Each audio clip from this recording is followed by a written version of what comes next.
Hello दोस्तों, स्वागत है आप सभी लोगों का quick tips by Sahil sir YouTube channel पर।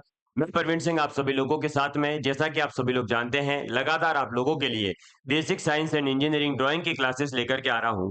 बेसिक साइंस के अंदर जो हमारी फिजिक्स का पोर्शन आता है बेसिकली इसके अंदर, और इस फिजिक्स के अंदर आप लोगों के लिए जो है 8 से 10 टॉपिक जो दे रखे हैं, उन सभी टॉपिक्स के अंदर जो आपके न्यूमेरिकल क्वेश्चंस आते हैं, आप लोगों से उनकी किसी भी फिजिकल क्वांटिटी की यूनिट्स पूछ ली जाती है या डायमेंशनल फार्मूला पूछ लिया जाता है। तो आप लोगों को इसके लिए सबसे ज्यादा इंपॉर्टेंट क्या चीज है, तो उन फिजिकल क्वांटिटी से रिलेटेड जितने भी फॉर्मूलाज हैं, सूत्र है, वो याद होने चाहिए। तो इसीलिए आप सभी लोगों के लिए आज बेसिक साइंस के जो भी फॉर्मूलाज हैं उनको वन शॉर्ट वीडियो के अंदर जो है अपन कंप्लीट करने वाले हैं। तो चलिए दोस्तों, सबसे पहले स्टार्ट करते हैं बेसिक इलेक्ट्रिसिटी के फॉर्मूलों से। बेसिक इलेक्ट्रिसिटी के फॉर्मूला जो है, जैसे देखिए क्या है। तो सबसे पहला इंपॉर्टेंट फॉर्मूला आता है Q बराबर plus minus n e. Q बराबर प्लस माइनस एन ई जो है, इसमें Q क्या है, तो बॉडी के ऊपर जो आपके पास ऑब्जेक्ट है उसके पास में टोटल चार्ज कितना है। एन है यहाँ पर इंटीजर, और इंटीजर का मतलब आप जानते हैं 0 1 2 या फिर माइनस के 1 2 -3 -4 ये। लेकिन कभी भी 1/2 1/3 या पॉइंट में संख्या नहीं हो सकती। ई जो है वो क्या है, तो एक इलेक्ट्रॉन पर चार्ज है, और एक इलेक्ट्रॉन पर चार्ज कितना होता है, तो 1.6 इंटू 10⁻⁻19 कूलम होता है। क्लियर। अब ये जो है हमें ये बताता है कि किसी भी ऑब्जेक्ट के ऊपर जो चार्ज होगा वो हमेशा क्या होगा, तो इलेक्ट्रॉन के ऊपर जितना आवेश होता है उसका इंटीजर मल्टीपल ही होगा, पूर्णांक गुणक ही होता है। और ऐसे ही हमारे पास में जो है Q बराबर क्या होता है, आई टी। Q बराबर क्या होता है, I T. Sir I T का मतलब इंफॉर्मेशन टेक्नोलॉजी? अरे नहीं दोस्तों, आई टी का मतलब है विद्युत धारा इंटू समय। क्योंकि आपको पता होगा किसी भी ऑब्जेक्ट से जो आगे के आपके पास में जो कंडक्टर वगैरह है, उस कंडक्टर से जो है कितना करंट जा रहा है, ये कैसे पता चलता है, तो उसके यूनिट एरिया से कितना चार्ज जा रहा है और कितने समय में जा रहा है, इसी को क्या कहते हैं, आई। तो यहां से Q बराबर क्या आ जाएगा, आई टी आ जाएगा। तो हम जो है यहाँ पर देखो, अब Q बराबर प्लस माइनस एनी और Q बराबर आई टी। तो इसे एक नया रिलेशन भी लिख सकते हैं कि आई इंटू टी, किसी भी कंडक्टर से पास होने वाला करंट इंटू उसमें लगने वाला टाइम बराबर होगा किसके, तो प्लस माइनस एन ई के। ई क्या है, तो इलेक्ट्रॉन पर चार्ज, और एन क्या है, तो आपका इंटीजर। तो I T is equal to क्या हो जाएगा, प्लस माइनस एन ई हो जाएगा। अब कई बार जो है हमें क्यू बराबर एन ई याद होता है, क्यू बराबर आई टी याद होता है, लेकिन इस टाइप का अगर कोई रिलेशन आ जावे, या ऐसा हो कि किसी ऑब्जेक्ट के अंदर इलेक्ट्रॉन आपको दे दिए, आपको जो है टाइम दे दिया, आपको विद्युत धारा दे दी यानी कि इलेक्ट्रिक करंट दे दिया, और फिर पूछ लिया कि इसमें कितने इलेक्ट्रॉन है, तो आप इस रिलेशन को डायरेक्ट यूज करके आंसर निकाल सकते हैं। क्लियर। अब किसी बॉडी के पास में सपोज करिए 1 कूलम चार्ज है, कोई बॉडी है हमारे पास में, ये लीजिए जैसे। अब इसके ऊपर कितना चार्ज है, 1 कूलम। तो 1 कूलम चार्ज है, इसका मतलब इसके अंदर जो है आपके पास में कितने इलेक्ट्रॉन्स होंगे, तो आप क्या करोगे, क्यू की जगह पर रखोगे 1 कूलम, और फिर ई की वैल्यू कितनी है, तो 1.6 इंटू 10⁻⁻19। आप जब 1 के अंदर डिवाइड करोगे 1.6 इंटू 10⁻⁻19 का, तो आपके पास निकल कर आ जाएगा 6.25 इंटू 10⁻18 इलेक्ट्रॉन। तो अगर कोई ऑब्जेक्ट है उसके पास में 1 कूलम चार्ज है, तो 1 कूलम चार्ज के अंदर जो नंबर ऑफ इलेक्ट्रॉन्स होते हैं वो कितने होते हैं, 6.25 इंटू 10⁻⁻18। क्लियर। याद रखना। ऐसे ही अगर किसी ऑब्जेक्ट के अंदर जो पोटेंशियल डिफरेंस है, दो पॉइंट्स है, वहां पर अगर हमारा पोटेंशियल डिफरेंस जो है, विभवांतर जो है, विभव जो है वो है V, और अगर उसमें जो है किसी चार्ज को लाने के लिए जो वर्क करना पड़ रहा है वो है W, और वो चार्ज है Q, तो V बराबर क्या हो जाएगा, W/Q हो जाएगा। V बराबर क्या हो जाएगा, W/Q हो जाएगा।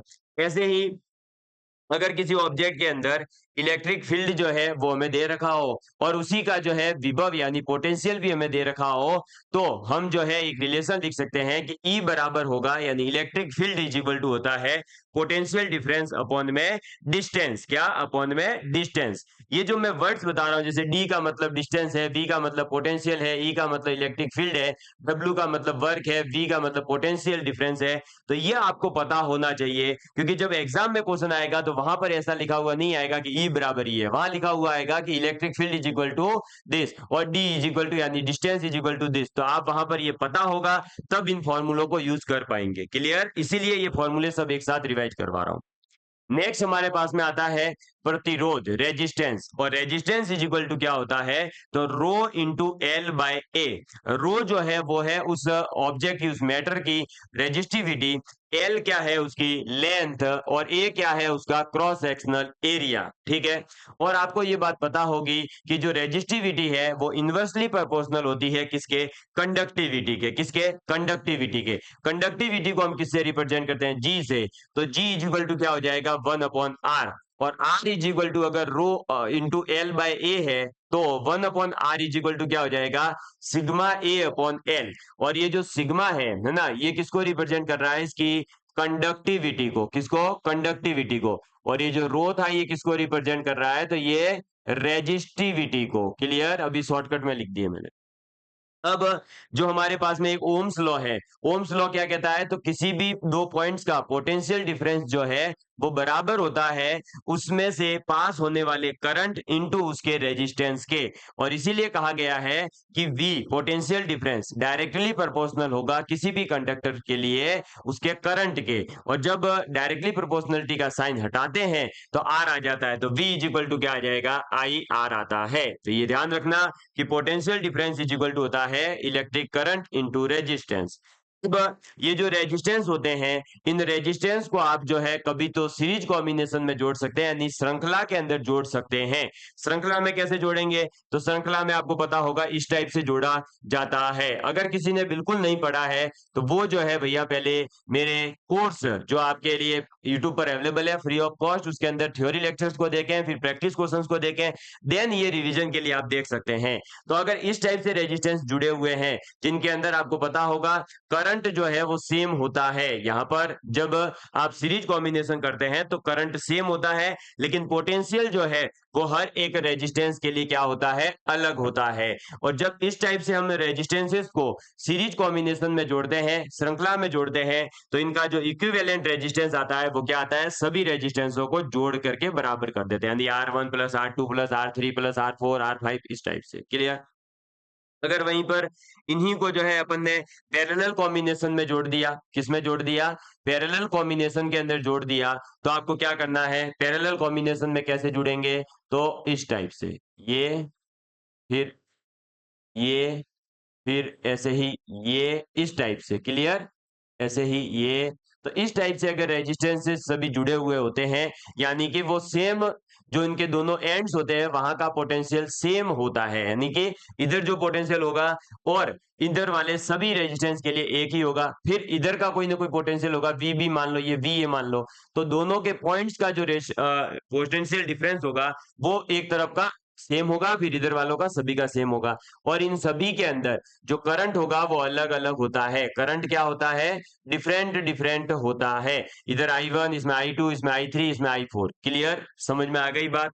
और जब इन सभी रेजिस्टेंसेस का हमें इक्विवेलेंट रेजिस्टेंस निकालना होता है, जो पैरेलल कॉम्बिनेशन में प्रतिरोधों को जोड़ा जाता है, तो उनका जो तुल्यांकी प्रतिरोध आता है, इक्विवेलेंट रेजिस्टेंस आता है, वो क्या आएगा, तो उन सभी प्रतिरोधों को उल्टा करके, जैसे इसका मान लो R1 है, इसका R2 है, इसका R3 है, इसका R4 है, तो क्या करोगे, 1/R1, 1/R2, 1/R3, 1/R4, फिर उन सबको जोड़ोगे और देन उसका जो है वापस उल्टा करोगे, तब आपके पास में R इक्विवेलेंट निकल कर आता है। और अगर दो ही रेजिस्टेंस हो और दोनों के दोनों रेजिस्टेंस जो है पैरेलल कॉम्बिनेशन में हो, इस टाइप से देखिएगा, इस टाइप से, ये इस टाइप से, ये भी आर ये भी आर, अगर ऐसा हो और दो रेजिस्टेंस है और सेम है, तो इसको आप कह देंगे इनका इक्विवेलेंट सीधा सीधा R/2। ऐसे ही अगर एक तीसरा आ जाए तो R/3 हो जाएगा, चौथा आएगा तो R/4 हो जाएगा। लेकिन कंडीशन क्या है, सभी के सभी प्रतिरोध एक जैसे होंगे, सभी रेजिस्टेंस एक जैसे होंगे, तब ये हो सकता है।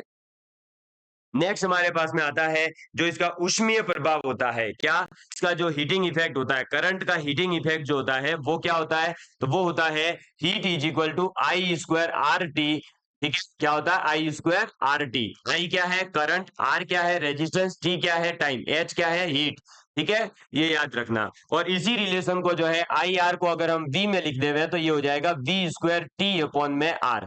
और इसी को लिख सकते हैं वी आई टी बी, क्या लिख सकते हैं वी आई टीबी। क्लियर, तो हीट जो है वो क्या इक्वल हो जाएगी, तो आई स्क्वायर आर टी, और या फिर अपन जो है ये कह सकते हैं वी स्क्वायर टी अपॉन में आर, या फिर अपन ये भी कह सकते हैं वी आई टी।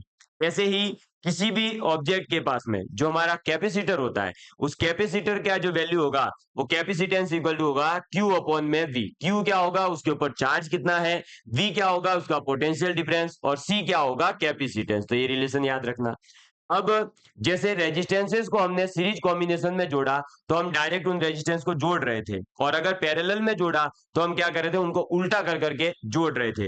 लेकिन कैपेसिटेंस में उल्टा होगा, जब आप पैरेलल में जोड़ोगे, क्या पैरेलल में जोड़ोगे तो आप सीधा सीधा क्या करोगे सभी रेजिस्टेंसेस को जोड़ दोगे। और अगर सीरीज में जोड़ दिया तो क्या करोगे सभी को उल्टा करके फिर जोड़ोगे और फिर वापस उल्टा कर दोगे। क्लियर, समझ में आ गई बात, तो ये याद रखना। नेक्स्ट हमारे पास में आ जाता है फिर रिलेटिव डेंसिटी। रिलेटिव डेंसिटी क्या होती है, तो कोई भी जो आप ऑब्जेक्ट मटेरियल जिस भी लिक्विड वगैरह की बात कर रहे हैं उसकी डेंसिटी डिवाइड बाय जो है डेंसिटी ऑफ वाटर। तो वाटर की डेंसिटी के रेस्पेक्ट में जब आप किसी अदर ऑब्जेक्ट की डेंसिटी निकालते हैं तो उसी को कहते हैं रिलेटिव डेंसिटी। फिर होता है वेट। वेट यानी कि भार, और भार बराबर क्या होता है, तो भार एक तरह से आपका एक बल होता है, क्या होता है फोर्स होता है। और बार की जो यूनिट होती है वो हमेशा ध्यान रखना न्यूटन होगी, कभी भी किलोग्राम नहीं होगी। लेकिन आपको हर जगह पर यही बताया जाएगा किलोग्राम, है ना, लेकिन ये नहीं होगी, इसकी जो यूनिट होगी वो क्या होगी, तो वो होगी न्यूटन। क्यों नहीं होगी, क्योंकि जो मास होता है उसकी यूनिट होती है केजी, और जी जो होता है वो होता है मीटर पर सेकेंड स्क्वायर। तो अब किलोग्राम मीटर पर सेकेंड स्क्वायर जो होता है वो तो न्यूटन होता है। ठीक है, ये ध्यान रखना। हाँ, बोलते अक्सर यही है कि बार का जो है किस में मापेंगे, तो बार को भी किलोग्राम में मापेंगे, यही बोला जाता है। एफ इज इक्वल टू क्या होता है, तो एम ए होता है। ठीक है, फादर एफ यानी कि फादर, एम ए यानी माँ, तो father is equal to mother. हर एक बच्चे के लिए मदर और फादर क्या होते हैं, इक्वल होते हैं, तो father is equal to mother. और डब्ल्यू इज इक्वल टू क्या होता है, एम जी। जी जो है यहाँ पर क्या है, तो ये है हमारा ग्रेविटेशनल एक्सेलरेशन या ग्रेविटी एक्सेलरेशन, और जिसकी वैल्यू जो है एग्जैक्ट तो होती है 9.8 मीटर पर सेकेंड इनवर्स स्क्वायर। लेकिन एक सेकेंड, मीटर पर सेकेंड स्क्वायर, लेकिन इसी को जो है एग्जाम के अंदर आपके 10 मीटर पर सेकेंड स्क्वायर लिखा हुआ दे देते हैं, तो आप डायरेक्ट 10 यूज कर सकते हैं। फिर दो, अगर हमारे पास में मास है तो उन दोनों मास के बीच में जो एक फोर्स लगेगा उनके मास की वजह से ही, दो हमारे पास मास है, ठीक है, उन दोनों का जो उनके बीच में अट्रैक्शन या जो अट्रैक्शन होगा, सॉरी, क्योंकि जो ग्रेविटेशनल फोर्स होता है वो हमेशा अट्रैक्टिव होता है। हाँ, इलेक्ट्रोस्टैटिक फोर्स है तो दोनों सेम चार्ज होंगे तो रिपल्सिव हो जाएगा, और दोनों अलग अलग है तो फिर अट्रैक्टिव हो जाएगा। लेकिन अगर हम बात करें ग्रेविटेशनल फोर्स की तो वो हमेशा अट्रैक्टिव होता है, और उसकी वैल्यू क्या होती है, तो G m1 m2 upon R square. G क्या है ग्रेविटेशनल कांस्टेंट, जिसकी वैल्यू होती है 6.67 इंटू 10 की power -11 newton metre square kilogram inverse square. Clear, और जो यहाँ पर m1 और m2 है वो दोनों मास है जिनके बीच में आप ग्रेविटेशनल फोर्स फाइंड आउट कर रहे हैं, और r क्या है, तो उन दोनों के बीच की डिस्टेंस है। अगर आप डायग्राम में देखना चाहें तो इस टाइप से हो जाएगा, ये m1 आ गया, ये हमारा m2 आ गया, इनके बीच में डिस्टेंस है r। क्लियर, तो ये हो जाएगा। फिर ग्रेविटी एक्सेलरेशन जो होगा, ग्रेविटी एक्सेलरेशन की जो वैल्यू है वो 9.8 मीटर पर सेकेंड स्क्वायर होती है। ठीक है, लेकिन ये वैल्यू जो है फिक्स नहीं होती है, ये हर जगह चेंज होती है। लेकिन जब भी फिजिक्स में न्यूमेरिकल आएगा तो आपको जो है 9.8 ही लेनी है। लेकिन मैंने आपको जो है थ्योरेटिकल लेक्चर्स के अंदर समझाया है कि ये जी जो है पोल पर, इक्वेटर पर और हर एक पॉइंट पर जो है अलग अलग होता है। अब अलग अलग क्या होता है, तो वो इसलिए होता है क्योंकि जी इज इक्वल टू होता है capital G into M upon R square. Capital G जो है वो क्या है, तो हमारा कैपिटल जी है ग्रेविटेशनल कांस्टेंट, और एम क्या है, तो अर्थ का मास है, और आर क्या है, तो अर्थ की रेडियस है। और अर्थ की जो रेडियस होती है वो आपको पता होगा कि अर्थ कोई सर्कल तो है नहीं कि हर जगह पर रेडियस सेम होगी। अर्थ जो है वो तो किस टाइप का है, इस टाइप का है, जियोफाइड है, ठीक है, जियोलॉजिकल टाइप का है, जियोलाइड है टाइप का, मतलब भू आप भी है, मतलब इधर इधर से दोनों साइड से थोड़ा झुका हुआ, बीच में से थोड़ा सा उभरा हुआ है, तो इसलिए यहाँ की जो रेडियस है वो अलग होती है, ये रेडियस अलग होती है, ये अलग होती है, तो इस वजह से जो है यहाँ पर क्या होगा, आर की वैल्यू चेंज होने पर जी की वैल्यू चेंज होती है, लेकिन चेंज कितना होगा, बहुत माइनर होगा, इसलिए आपको ज्यादा ध्यान नहीं देना है, ठीक है। तो अगर पूछा जाए लेकिन कि क्या जी की वैल्यू कांस्टेंट होती है, और अगर वहां पर ऑप्शन हो कि नहीं ये तो जो है आर पे डिपेंड करेगी, तो आप कहोगे हाँ आर पे डिपेंड करती है, कैसे करती है, तो वो बताती है जी एम अपॉन में आर स्क्वायर। इसके बाद में देखिए, अगर हमारे पास में पूछा जाए डेंसिटी क्या होती है, तो डेंसिटी क्या होती है, मास अपॉन में वॉल्यूम, याद रखना मास अपॉन वॉल्यूम। वहीं पर देखिए दो हमने केस लिए हैं। पहला केस लिया कि अगर हमने जो है मास को क्या कर रखा है, मास और वॉल्यूम, सॉरी, मास और डेंसिटी जो है वो हमें दे रखे हो, और हमें क्या पूछा हो, हमें वापस से उस पूरे के पूरे मिक्सर की डेंसिटी पूछी हो, तो हम क्या करेंगे, तो सभी मासेस को जोड़ देंगे और फिर उसके अंदर क्या करेंगे, डिवाइड करेंगे, किसका, मास अपॉन डेंसिटी के रेशियो का, सभी के, क्लियर। और अगर जो है हमें क्या दे रखा है, डेंसिटी और वॉल्यूम दे रखा हो, और फिर डेंसिटी पूछी हो, तो क्या करेंगे, डेंसिटी इंटू वॉल्यूम, पहले मिक्स, पहले वाले ऑब्जेक्ट के लिए, फिर दूसरे के लिए, तीसरे के लिए, सभी को जोड़ो और सभी की डेंसिटी जोड़ो, डिवाइड कर दो, आंसर आ जाएगा, क्लियर। क्लियर है, वॉल्यूम्स को जो है डिवाइड कर देंगे, क्योंकि अल्टीमेटली क्या करना है, मास अपॉन वॉल्यूम लाना है, तो density is equal to mass upon volume होता है, वो आ जाएगा। फिर प्रेशर इज इक्वल टू क्या होता है, फोर्स अपॉन एरिया होता है। प्रेशर इज इक्वल टू एक और फॉर्मूला होता है, रो जी एच, क्या होता है, रो जी एच। रो जो है वो है उस लिक्विड की डेंसिटी, जी क्या है, ग्रेविटेशनल एक्सेलरेशन, और एच क्या है, कितनी हाइट पर है। तो अगर किसी पर्टिकुलर हाइट पर आपसे जो है प्रेशर पूछा जाता है, दाब पूछा जाता है, तो आप रो जी एच फॉर्मूला यूज करेंगे। और अगर जो है आपको फोर्स दे करके पूछा जाता है, तो फोर्स अपॉन एरिया वाला फॉर्मूला यूज करके प्रेशर फाइंड आउट करेंगे। फिर दो, अगर हमारे पास में क्या है, वेक्टर्स हैं, और दोनों वेक्टर्स का अगर हम रिजल्टेंट वेक्टर फाइंड आउट करना चाहते हैं, तो क्या करेंगे, एक पहले वाले वेक्टर का स्क्वायर, फिर दूसरे वाले का स्क्वायर, फिर plus two A B cos theta, तो under root A square plus B square plus two A B cos theta हो जाएगा, आर इज इक्वल टू। अब ये जो रिजल्टेंट वेक्टर है, ये मैक्सिमम कब होगा, जब हम दोनों वेक्टर्स को कैसे ले ले रहे हैं, एक ही डायरेक्शन में, ऐसे, तो इनके बीच में एंगल कितना होगा, 0 डिग्री, और एंगल 0 डिग्री होने पर दोनों वेक्टर्स को ऐड कर देंगे। अगर मिनिमम की बात करें, तो मिनिमम कब होगा, जब दोनों एक दूसरे के अपोजिट होंगे, यानी एक वेक्टर इस तरफ जा रहा है, दूसरा इस तरफ जा रहा है, क्लियर, दोनों अपोजिट है, तो ए माइनस बी हो जाएगा, और इसकी वैल्यू कितनी होती है, तो ए माइनस बी। वैसे ही अगर दोनों वेक्टर जो है परपेंडिकुलर है, एक दूसरे के साथ में 90 डिग्री के कोण पर है, तो हम क्या करेंगे, under root A square plus B square. ए और बी दोनों वेक्टर्स का अगर डॉट प्रोडक्ट किया जाता है, ये सब मैंने बता रखा है ना, तो डॉट प्रोडक्ट अगर हम करेंगे तो ए बी कॉस थीटा होगा। अगर दोनों का क्रॉस प्रोडक्ट करते हैं तो ए बी साइन थीटा होगा। क्रॉस प्रोडक्ट का मतलब होता है आपका सदिश गुणन, और अगर हम डॉट प्रोडक्ट की बात करें तो अदिश गुणन भी कहते हैं। जैसे देखो, W इज इक्वल टू क्या होता है, तो एफ डॉट डी होता है ना, ये कई बार आ जाता है, हम वहां लिख लेते हैं कि एफ इंटू डी होगा, एफ इंटू डी नहीं होता है, वो होता है F vector dot D vector, फिर जब उसको एक्सपेंड किया जाता है तो वो आता है एफ डी कॉस थीटा। ऐसे ही पावर इज इक्वल टू जो है फोर्स इंटू वी नहीं होता है, फोर्स डॉट वी होता है, तो force into V into cos theta, ठीक है, चल। फिर हमारे पास में आता है torque. Torque is equal to होता है आर क्रॉस एफ, आर क्या है, परपेंडिकुलर डिस्टेंस, एफ क्या है, force. J is equal to क्या होता है, आर इंटू पी, जे क्या होता है, तो हमारा इंपल्स, और इंपल्स इज इक्वल टू होता है आर इंटू पी, पी क्या है, लीनियर मोमेंटम, आर क्या है, परपेंडिकुलर डिस्टेंस, क्लियर। स्पीड क्या होती है, total distance upon time.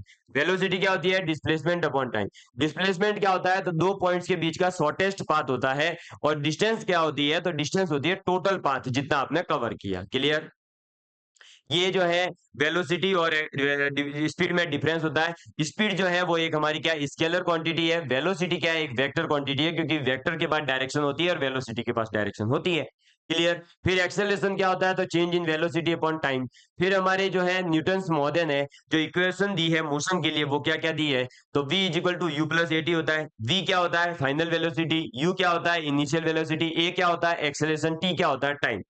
S बराबर UT plus half A T square. S क्या होता है, डिस्टेंस, यू क्या होता है, इनिशियल वेलोसिटी, टी क्या होता है, टाइम। हाफ तो कांस्टेंट है, ए क्या होता है, एक्सेलरेशन, टी क्या होता है, टाइम, आपको पता ही होगा। फिर एक थर्ड इक्वेशन और दी है, वी स्क्वायर बराबर you square plus two A S. अब इसमें ध्यान रखना है, अगर हमें टाइम की बात करनी हो तो पहली दो इक्वेशन काम की है हमारे, ये टाइम के अकॉर्डिंग काम की है, ठीक है, ये मैं बता देता हूँ लो।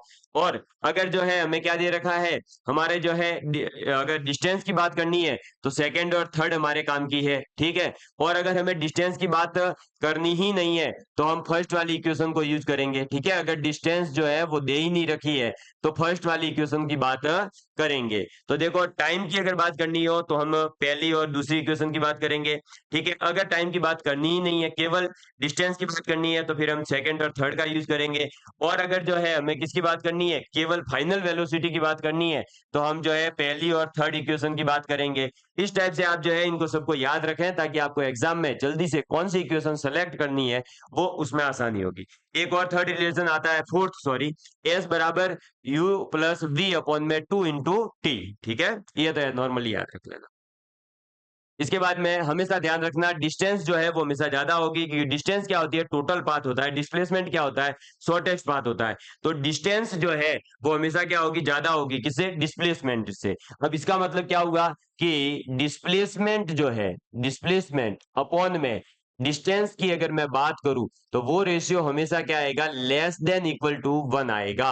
डिस्प्लेसमेंट अपॉन डिस्टेंस का रेशियो क्या होता है, हमेशा लेस देन इक्वल टू 1 होता है। ये पूछ लिया जा सकता है कि डिस्टेंस और डिस्प्लेसमेंट का रेशियो बताओ, तो देखो डिस्प्लेसमेंट और डिस्टेंस का रेशियो बोलेगा तो लेस देन इक्वल टू 1 होगा। और अगर बोल देवे कि डिस्टेंस अपॉन डिस्प्लेसमेंट तो फिर क्या होगा, तो ये ग्रेटर देन इक्वल टू 1 होगा। क्लियर। इसके बाद देखिए वेलोसिटी अपॉन स्पीड का रेशियो क्या हो जाएगा, तो लेस देन इक्वल टू 1। क्यों, क्योंकि वेलोसिटी में क्या आता है, डिस्प्लेसमेंट, स्पीड में क्या आएगा, डिस्टेंस, तो डिस्प्लेसमेंट अपॉन डिस्टेंस का ही तो पूछा है तो वो लेस देन 1 हो गया। और अगर इसकी जगह उल्टा कर दे, स्पीड अपॉन वेलोसिटी पूछे तो ग्रेटर देन इक्वल टू 1 कर देना। काइनेटिक एनर्जी क्या होती है, half M V square, half constant है, एम मास होता है, वी वेलोसिटी होती है। वहीं पर अगर हमें लीनियर मोमेंटम दे रखा हो, संवेग दे रखा हो, और संवेग और काइनेटिक ऊर्जा यानी कि हमारी गतिज ऊर्जा के बारे में बात करें तो P इज इक्वल टू हो जाता है रूट यानी √2 × m × ke। Clear. Potential energy क्या होती है, एक सेकंड एक सेकंड, पोटेंशियल एनर्जी क्या होती है, तो mgh होती है। m क्या होता है, मास, g क्या होता है, ग्रेविटेशनल एक्सेलरेशन, और h क्या है, हाइट, कितनी हाइट पर है, उसकी पोजीशन की वजह से। फिर मैकेनिकल एनर्जी जो है, टोटल एनर्जी जो है किसी भी ऑब्जेक्ट की क्या होगी, तो kinetic energy plus potential energy. अगर पूछा जाए मैकेनिकल एनर्जी इक्वल टू क्या होगा, तो जब काइनेटिक एनर्जी मैक्सिमम है तो पोटेंशियल एनर्जी क्या होगी, मिनिमम हो जाएगी, ठीक है। क्योंकि इसका जो ग्राफ बनता है ना, मैं आपको बता देता हूं, देखिएगा इसका जो ग्राफ बनता है वो बड़ा ही सिंपल सा ग्राफ है। ये इस टाइप से बनता है, ऐसे और फिर ऐसे, और ये है दोनों कांस्टेंट। इसमें क्या होता है देख लीजिए, ये जब देखो, ये सपोज करो हमारे काइनेटिक एनर्जी का ग्राफ है और ये हमारे पोटेंशियल एनर्जी का ग्राफ है। तो बेसिकली क्या होता है कि जैसे देखिए हमारे पास में एक सेकंड, ये ठीक है, कोई दिक्कत नहीं है, ठीक है। अभी आप सिर्फ समझिए, इसके है ना वेरिएबल्स वगैरह मत लेना, क्योंकि अगर मैं यहाँ पे वेलोसिटी और उसके रेस्पेक्ट बनाने जाऊंगा तो ये मतलब उल्टा हो जाएगा। तो हमें इतना ज्यादा फोकस नहीं करना, हमें इतना ध्यान रखना है कि जब देखो पोटेंशियल एनर्जी मिनिमम है तब काइनेटिक एनर्जी क्या आएगी, मैक्सिमम। जब हमारे पास में काइनेटिक एनर्जी मिनिमम है तो पोटेंशियल एनर्जी क्या आएगी, मैक्सिमम। और जब वापस से पोटेंशियल एनर्जी मिनिमम है तो काइनेटिक एनर्जी क्या आ गई, मैक्सिमम। लेकिन अल्टीमेटली जो फाइनल वैल्यू चलेगी वो इसी के इक्वल चलेगी। समझ में आ गई बात, ये मैं आपको बताना चाह रहा हूं कि मैकेनिकल एनर्जी जो है वो काइनेटिक एनर्जी जब मैक्सिमम है तो पोटेंशियल एनर्जी मिनिमम होगी, और अगर के मिनिमम है तो पी मैक्सिमम होगा। अब इसमें कैसे फंसाएगा, एग्जामिनर आपको क्वेश्चन दे देवे कि किसी भी ऑब्जेक्ट की अगर टोटल एनर्जी आपको दे रखी है और वो बोल दे कि इसकी मैक्सिमम जो काइनेटिक एनर्जी है वो भी ये है, तो बताओ इसकी मिनिमम पोटेंशियल एनर्जी। तो आपको वहां कंफ्यूज नहीं होना है कि यार मिनिमम पोटेंशियल एनर्जी क्या होगी, कैसे निकालेंगे, रोजी इसका फॉर्मूला लगाना है, नहीं, कुछ भी नहीं करना। टोटल एनर्जी में से क्या करोगे, जो मैक्सिमम काइनेटिक एनर्जी है वो घटा दो, तो जो निकल कर आएगी वो मिनिमम पोटेंशियल एनर्जी ही निकल कर आएगी। क्लियर।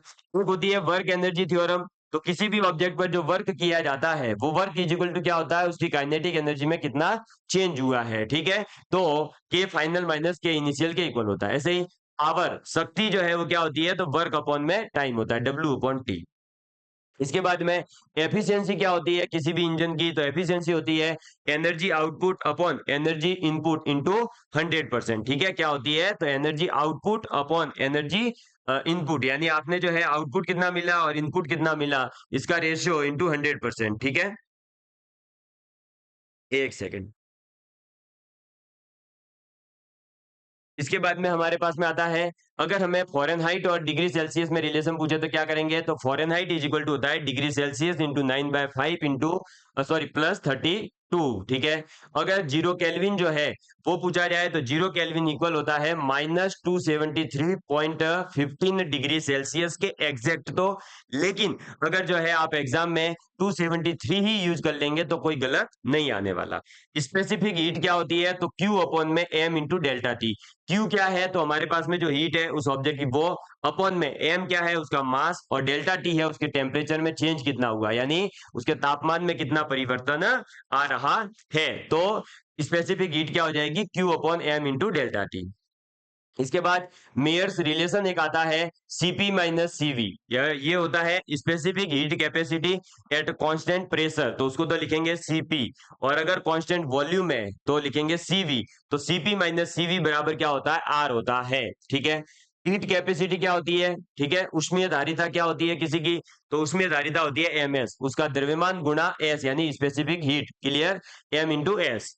फिर लेटेंट हीट क्या होती है, तो लेटेंट हीट होती है उसकी हीट अपॉन में द्रव्यमान, उसका मास, इसे कहते हैं गुप्त उष्मा। ठीक है, फिर एक जूल्स लॉ है, जूल्स लॉ ये कहता है कि किसी ऑब्जेक्ट ने जो वर्क किया है, ठीक, तो हमारे पास में एक जूल्स लॉ है, J is equal to W upon Q.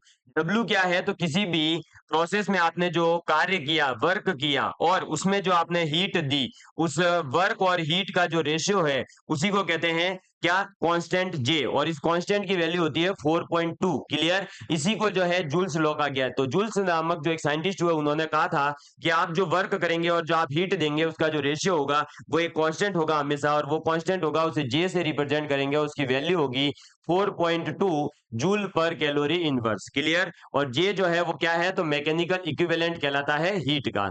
फिर प्रिंसिपल ऑफ कैलोरीमेट्री क्या कहता है, प्रिंसिपल ऑफ कैलोरीमेट्री कहता है हीट गेन और हीट लॉस जो होगा किसी भी प्रोसेस के अंदर, जब आप 2 या 3 मिक्सर्स बनाते हैं तब की बात कर रहा हूं, तो हीट लॉस और हीट गेन जो होगा वो क्या होगा, बराबर होता है। और हीट लॉस या हीट गेन होता क्या है, तो ये आपको पता होना चाहिए। हीट का जो फॉर्मूला है Q बराबर क्या होता है, ms डेल्टा टी। क्लियर, समझ में आ गई बात, mc डेल्टा टी क्या हो जाएगा, mc डेल्टा टी हो जाएगा। ठीक है, इसके बाद में ये देखो टी मिक्सर का फॉर्मूला बता दिया।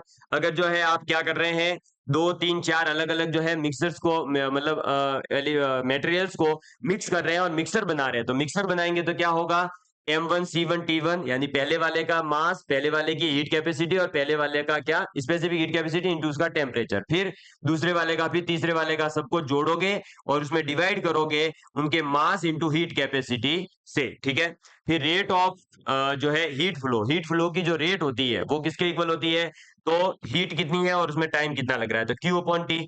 और हीट फ्लो का डायरेक्ट फॉर्मूला देखें तो वो होता है Ka into delta T upon L.